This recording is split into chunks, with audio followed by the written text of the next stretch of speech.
I definitely think that we need to have comprehensive immigration reform so that we aren't constantly doing this patchwork policy extensions. That has not happened for decades.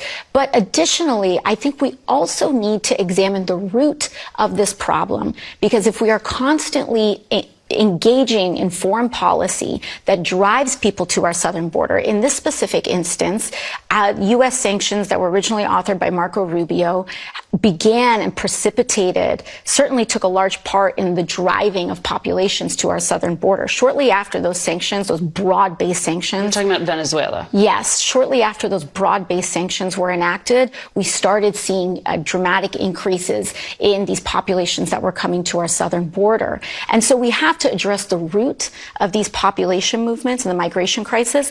And we also have to address the domestic U.S. policy issues when it comes to immigration reform. But you know, the Maduro government has also been responsible for large parts of that. Are you saying that you want the Biden administration to pull back pressure on him? I think we need to re-examine the nature of these sanctions. There are sanctions that are very specific. For example, the Magnitsky Act sanctions that do actually focus on the decision makers and people who may be violating norms, practices, civil rights. But broad-based sanctions that punish the overall economy and harm everyday working people that are driving them into the economic and political destitution that force millions of people, both not just to the United States, but even to our regional partners.